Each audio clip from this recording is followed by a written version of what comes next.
Calypso Founding, Book 1 of the Gravida Saga by D.G. Hervey, narration by D.G. Hervey.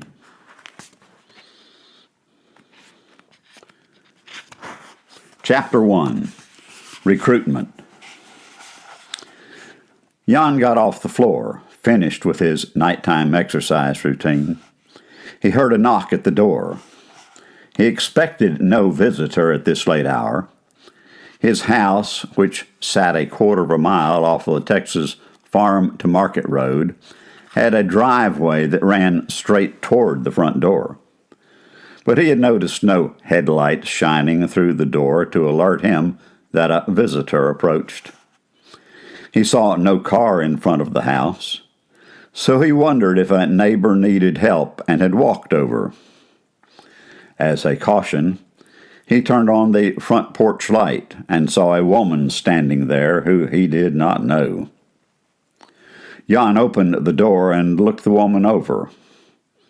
In the light, he observed a nicely dressed woman with unusual, attractive features, skin a bit dark, and straight dark hair. Jan asked, "Is there trouble? May I be of help in some way?" Jan, thinking that this woman in the doorway had a familiar look and remembering his manners, asked, "Won't you come in?" She nodded her head and entered. Jan's wife, Marie, walked up beside Jan. Having gained entrance, the woman greeted them. "Hello, Jan and Marie. Thank you for inviting me in. You can call me ML. Everyone else does." How does this woman know our names? Jan wondered. To ML, the couple appeared ordinary, but she knew they were both smart, well-educated, and had no living children or siblings. She knew they were retired, living comfortably on their small farm out of Crockett, Texas. At Jan's age of 64, that was a rare accomplishment in these days. Marie, at age 61, had in recent years gone through life-threatening illnesses, including kidney failure, and Jan had become her advocate with her doctors, retiring early to look after her. Jan had all the necessary qualifications ML sought, but most important were his sterility and the fatherly way he dealt with children. In addition, he had erectile dysfunction, but he had outstanding telomeres, portending possible long life. He loved children and was an exceptional teacher. As an engineer, Jan had been a problem-solving consultant who worked on a wide variety of projects.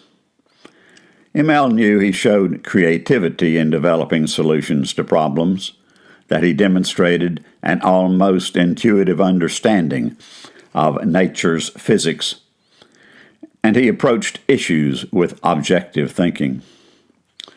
All of these qualifications ideally suited Jan for the position ML envisioned for him. ML knew Marie had recovered from her illnesses. Marie's health, ML expected, should easily allow her to survive space travel. When interviewed for a television show a couple of decades ago, she had stated her willingness to follow Jan into space, if he went there, but he had lived an earthbound career. ML knew that Marie had many additional desirable qualifications. She was a musician. She had numerous homemaking skills and had taught them, as well as mathematics. She was a good cook, an excellent seamstress, and a gifted, detail-oriented quilter who had won local awards with her unusual designs that Jan sometimes helped her create. ML felt this couple filled the final lack she required for her dream of setting up a successful human colony about another star. She could back up her offer with whatever might entice them to accept the adventure, providing as much detail as she might feel the existing conditions would permit her to divulge. What she would not broach was the change that would occur in their perception of their privacy. They presently understood themselves to experience exceptional privacy on their little farm. They may not have even known how rare a privilege that was anymore. Their farm let them be rather self-sufficient. They gave away much of their extra produce to a local food pantry and to an occasional neighbor. So neighbors and the government tended to leave them alone, except where they chose to be involved. Emil addressed the couple, making her pitch.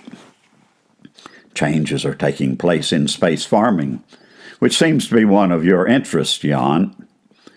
The space-based settlements I represent are moving from hydroponics to using the rich regolith from the asteroid belt out beyond Mars. We have experts, of course, but they are all quite young, and farming does best with a good mix of experience and education. Jan, you've been gardening all of your adult life. You've grown a wide variety of crops since you retired a while back. Most everything you do now constitutes an experiment of some sort. Marie has posted pictures of many of your results on social media, such as your unusual crops for the area, including banana palms, star fruit trees, pineapple, soapberry shrubs, avocado trees, and Dorman red raspberries. These crops are in addition to the common ones for this region in which you dabble. But Jan, your greatest asset as far as we are concerned is your love for teaching young children, as you did with your foster son while he was alive. We want you to be a father image for the children of our employees as you informally teach them.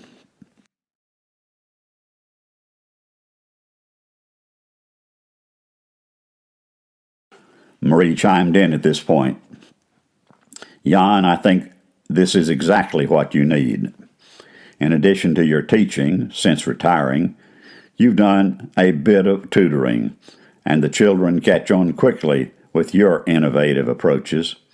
After all you've done for me these past 10 years, the least I can do will be to go with you on an adventure such as you have been foretelling all of your life.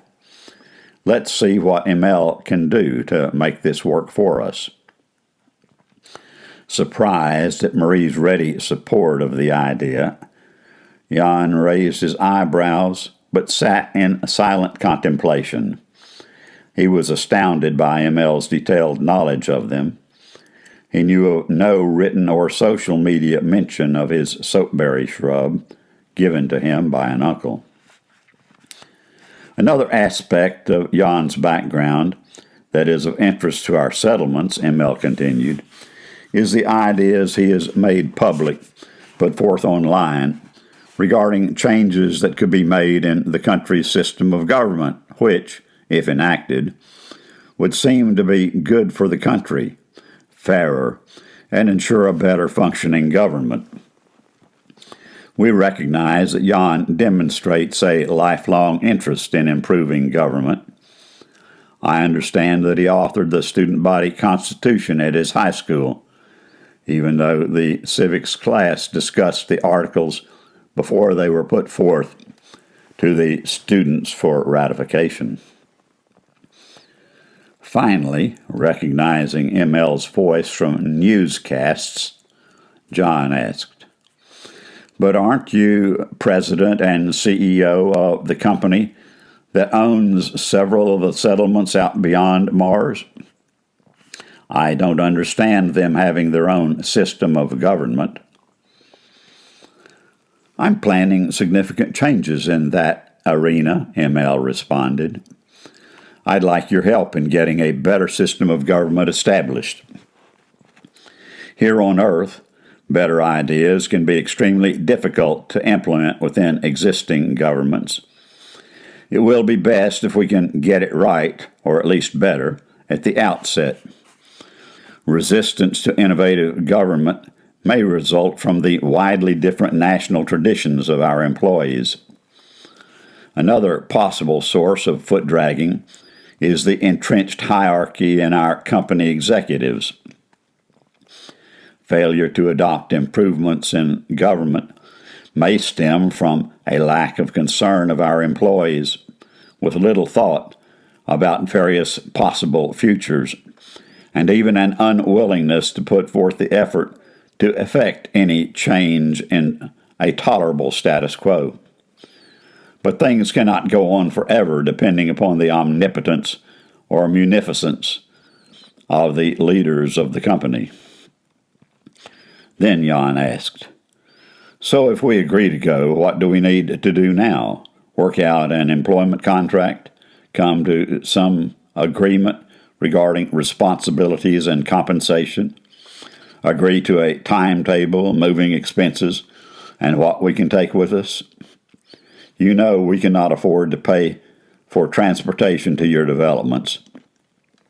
We'll need time to settle our affairs, to dispose of our possessions and say our goodbyes." "If you agree to go," Emil replied, "we really need to go now. You can take what you can pack. Be sure to get all of your medications and supplements that you take. Bring your guitar and harmonica, Marie's clarinet, and anything you just can't live without." Marie responded, "You seem to have researched us quite well." "Yes, quite," Emil acknowledged. "We've done our due diligence, but understand that I am being watched by those who want to know what my company's settlements are accomplishing. As you probably know, our settlements are thought to be poised to become a major supplier of food for the world. There are those who want control of our operations to enrich themselves or to ensure they get first opportunity to receive our produce. Earth is not a safe place for anyone, what with the widespread starvation that is occurring, and it is especially not a safe place for me. But despite that," remarked Jan, "somehow you are here." "Yes," Emil continued, "so I suggest, if you agree to go with me, that you make a holographic conveyance of your possessions to whomever you desire, send it by snail mail to the clerk of court here in Houston County, with duplicate copies to your lawyer and the recipients, and then let us make haste to go, while going is a viable option. I assure you that you will be able to maintain your economic standard of living, but somehow, I suspect, that despite the nice life you've carved out for yourselves here, you'll find your future with us even more emotionally rewarding. You see, the group you are to join specifically selected you two, the both of you, and Jan is their first choice to become the group's father figure." Jan was dumbfounded, not by what Emil said, but by Marie's quick acceptance of this woman and her nebulous proposal. He had long dreamed of helping humanity venture out into space. Now he was presented with the opportunity to not only help, but to do. In addition, he had Marie encouraging him and saying she'd accompany him. He'd willingly accepted Emil's proposal and hoped that it might work out the way this woman promised. Marie knew in her heart that this opportunity allowed Jan to fulfill his dream. During her illnesses, he had looked after her so well. Many other men would have abandoned her. She felt he deserved to get to live his dream. It scared her. It undermined her security. But she believed Jan would love it. Somehow, Emil's voice seemed to soothe the attack of uncertainty regarding her security. Emil exuded confidence.